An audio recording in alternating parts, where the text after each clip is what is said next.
Hello, and welcome to Day by Day True Crime Stories, the podcast where we explore a different crime or justice milestone from this day in history. I'm your host, Kona Gallagher, and today is August 15th. On this day in 1914, the sanctuary of one of America's most famous architects, Frank Lloyd Wright, was shattered. What began as an ordinary summer lunch at Wright's home and studio called Taliesin turned into one of the most horrifying massacres in Wisconsin history, leaving 7 people dead, a home in ashes, and a mystery that has never been fully explained. Today, we're delving into the Taliesin murders. Let's get started.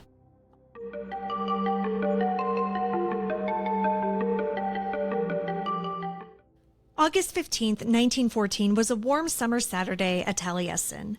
Wright was away in Chicago managing the construction of his Midway Gardens project, leaving his partner, Mama Borthwick Cheney, to host the household. Mama was on the porch with her children, 12-year-old John and 8-year-old Martha, enjoying a simple lunch. Inside, a handful of Wright's staff, draftsman Emil Brodell, carpenter William Weston and his teenage son Ernest, gardener David Lindblom, and workman Thomas Brunker gathered in the dining room.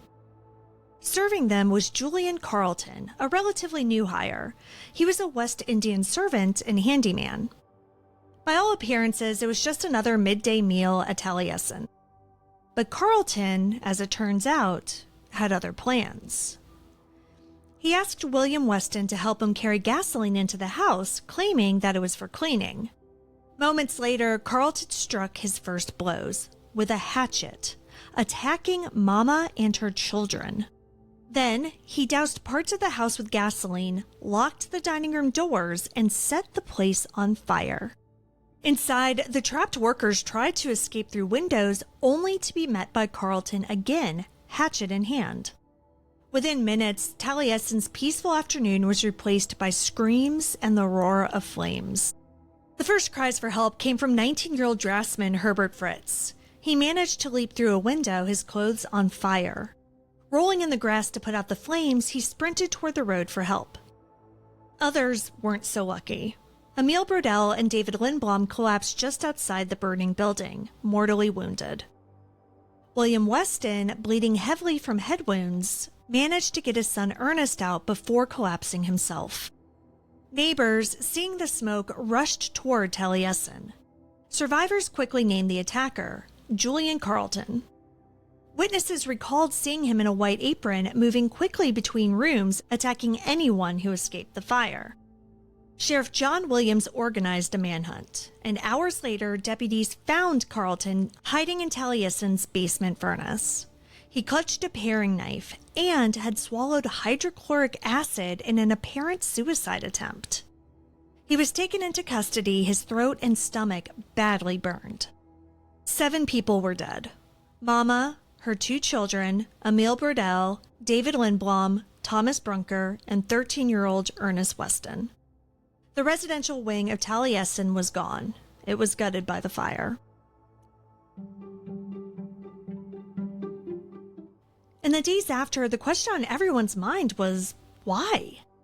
Carleton had been working at Taliesin for about 7 months and had been hired through an ad in the Chicago Defender. Some colleagues described him and his wife Gertrude, who also worked at Taliesin, as quiet and capable. But others did say that tensions had been building, possibly over conflicts with co-workers or slights that Carleton believed had been aimed at his wife. There were rumors that he'd been told to leave Taliesin just days before the murders, though Wright denied ordering his dismissal. Prejudice also colored much of the speculation. Carleton was a black man in a predominantly white rural community, and gossip often blurred fact with bias. But what witnesses could agree on was that Carleton's behavior had changed in the week before the attack. He kept a hatchet close at hand, spent long hours in the basement sharpening tools, and avoided conversation. Some thought that an argument that morning may have set him off, while others believed that it was a planned act of vengeance. We'll never know for sure. Carleton refused to explain himself, and whatever truth he carried would die with him. Carleton's injuries from the acid ingestion left him unable to eat or drink normally. Doctors fed him through a tube, but his weight plummeted. He was formally charged with multiple counts of murder, but he was too weak to attend court. On October 7, 1914, less than 2 months after the massacre, Ian Carlton died in his cell. The official cause was exhaustion due to starvation from the acid burns. With Carlton gone, there would be no trial, no cross-examination, and no chance of a confession. Wright told reporters, quote, "The cause? God only knows. I only know I have lost all," end quote. The public was left with the ruins of Taliesin, the graves of the dead, and questions that still remain over a century later. Wright rushed back to Wisconsin after the murders and found his home reduced to rubble, but he refused to abandon Taliesin.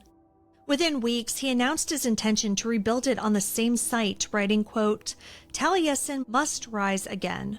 I could not let evil have the last word," end quote. By early 1915, construction had begun. Redesigned certain spaces, but kept the building integrated into the surrounding hills as he'd always intended. Yet the emotional weight was impossible to erase. Mama and her children were buried in nearby Unity Chapel Cemetery, close enough for Wright to see from his home. In 1925, another fire, this one accidental, would partially destroy Taliesin again. Wright rebuilt once more, but the shadow of 1914 never lifted. Today, Taliesin stands as both a masterpiece of American architecture and a memorial to the violence that once swept through its halls. It's a place where beauty and brutality are forever intertwined. On August 15, 1914, Frank Lloyd Wright's refuge became a crime scene. 7 lives were cut short, a home was reduced to ashes, and the question of why was buried along with the man who committed the murders. Taliesin still stands, but so does the memory of that day. A reminder that even the most beautiful places can hold the darkest secrets. Thank you for joining me on today's episode of Day by Day True Crime Stories. If you found today's story compelling, please subscribe, rate, and review the podcast. It'll help us grow. And be sure to join me again tomorrow as we explore another significant event in true crime history. Until then, stay safe and remember that behind every headline is a life worth remembering. Day by Day True Crime Stories is a Little Monster production. Hey, you can do it!